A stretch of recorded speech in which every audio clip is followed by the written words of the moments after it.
Three names, three legends, 3 decades of dominance. Shah Rukh Khan, Salman Khan, Amir Khan, the holy trinity of Bollywood that conquered not just India, but the entire world. But wait, what about the other Khan? The one born into royalty, the son of a cricket legend and a Bollywood queen, Saif Ali Khan. Despite being called the fourth Khan, despite decades in the industry, despite his aristocratic lineage, Saif Ali Khan has never been included in Bollywood's most exclusive club. But why? This is CelebrAsian, and you're about to discover the many factors that kept a Khan out of the 3 Khans club. Before we dive into this, make sure to hit that subscribe button and ring that notification bell, because we've got more celebrity spotlights, insights, fun takes, and honest analysis coming your way. From the 5-year age gap that changed everything, to the 11-year wait for his first solo hit, from multiplex appeal versus mass market dominance to the brutal box office numbers that tell the real story, we're diving deep into the factors that created Bollywood's most exclusive club and why Saif couldn't break him. First, let's understand exactly what makes the 3 Khans so untouchable.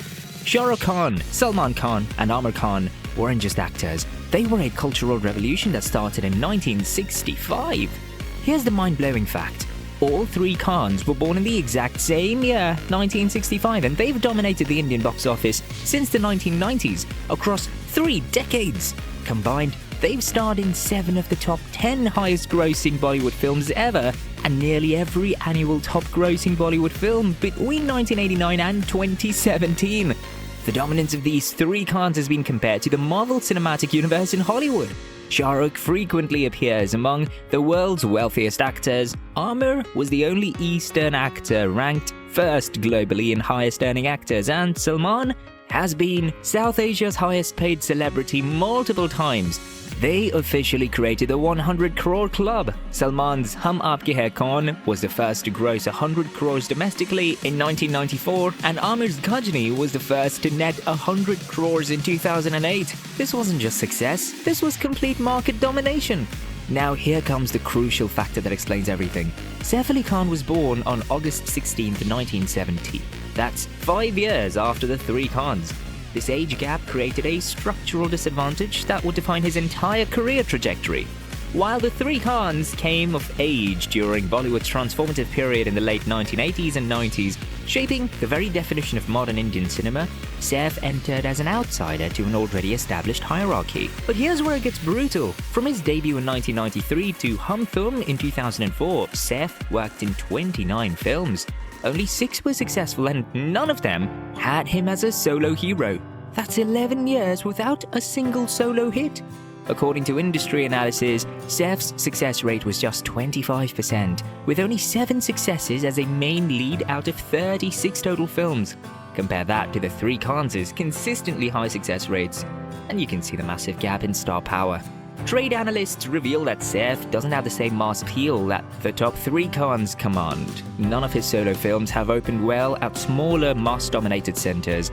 This wasn't just a career setback, this was a fundamental limitation that would keep him out of the top tier forever. But here's the most fascinating part of this exclusion. It wasn't about talent or even success, it was about the type of success Saif achieved, and why it wasn't enough for the 3 Khans club. Industry insiders reveal that Saif is a multiplex star. He is huge, but doesn't possess a fan following. He is 2nd or 3rd favorite of everyone. This analysis exposes the brutal truth. Saif captured the urban, educated, multiplex audience, but failed to connect to the mass market that drives megastardom in India. Critics noted that Saif's roles in Dil Chahta Hai, Kal Ho Na Ho, Hum Tum and Cocktail established him as the poster boy for romantic comedies, essentially playing endearing pretty boys for sophisticated audiences. While this created a loyal niche, it lacked the universal mass appeal necessary for superstardom. The 3 Khans, meanwhile, mastered both multiplex and single-screen appeal. They could make a college student in Mumbai cry and a farmer in Punjab cheer.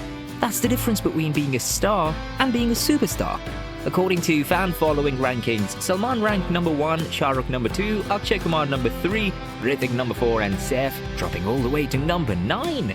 That's not just behind the 3 Khans, that's behind actors who aren't even considered in their league. Now let's talk numbers, because in Bollywood, box office collections don't lie, and the truth about Saif's exclusion becomes crystal clear when you see the brutal financial reality. Saif's highest solo grossers were Cocktail at 75 crore rupees and Love Aajkal at 68 crores. Meanwhile, the three Khans routinely delivered 100 crore plus blockbusters that became cultural events, not just movies. But here's the most damaging revelation.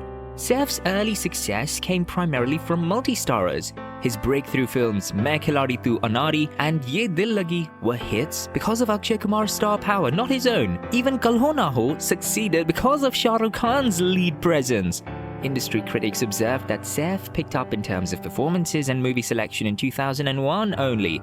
Before that, he chose wrong movies, was no actor, slotted as effeminate-looking, goofy sidekick to macho heroes like Akshay, Salman, Ajay. That's a devastating but honest assessment of his early career positioning. The timing was crucial. By the time Saif achieved his breakthrough with Hum Tum in 2004, the three Khans had already established an oligopoly over the Indian box office. The market was saturated, the hierarchy was set, and there was no room for one more in the three Khan clubhouse. But here's where the story gets really interesting. Saif Ali Khan didn't disappear into obscurity. Instead, he became something perhaps more fascinating: the official fourth Khan of Bollywood. The term fourth Khan is used specifically to refer to Saif Ali Khan, acknowledging his prominence while maintaining the exclusivity of the original triumvirate. It's like being the most successful person who's not quite successful enough, a position that's both honor and heartbreak. Sometimes the late Irfan Khan is also considered for the fourth Khan title, especially since his films grossed over $3.6 billion worldwide. But the fact that this title is contested proves there's no clear successor to the three Khans' unprecedented dominance. What's remarkable is how Saif adapted to this reality. Instead of fighting the system, he revolutionized it. Critics noted that Saif, meanwhile, headlines a film, a web series, does cameos, morphs into a supporting actor at will, thrives as an antagonist, as well as a canny producer. He became the first mainstream Hindi star to embrace OTT with Sacred Games, paving the path for all his colleagues. His arc became a rarity in Bollywood. While others chased mass appeal, Saif chose artistic merit, creating a different model of success entirely. To truly understand Saif's exclusion, we need to recognize that the three Khans represents a specific historical phenomenon that could never be replicated, no matter how talented the contender. The three Khans emerged during Bollywood's most crucial transition period, from single screen to multiplex, from regional to pan-India appeal, from traditional to modern narratives. They didn't just benefit from this transformation, they created it. By the time Saif established himself as a leading actor, these three had already consolidated their market dominance. They had shaped audience expectations, defined modern stardom, and created a trio so powerful that the industry compared them to comic book heroes. They became the face of the industry, as well as the backbone. Cruel irony is that Saif brought everything to the table: royal heritage, acting talent, versatility, and even the Khan surname. But in Bollywood's hierarchy, timing's everything, and his timing was 5 years too late. What Saif's story teaches us is that the three Khans isn't just about individual success. It's about a unique historical moment when three actors of similar age achieved unprecedented collective dominance and audience connection. That moment and connection can never happen again, making their club permanently exclusive. So there you have it, the recipe on why Saif Ali Khan, despite being talented, royal, and bearing the Khan name, could never break into Bollywood's most exclusive club.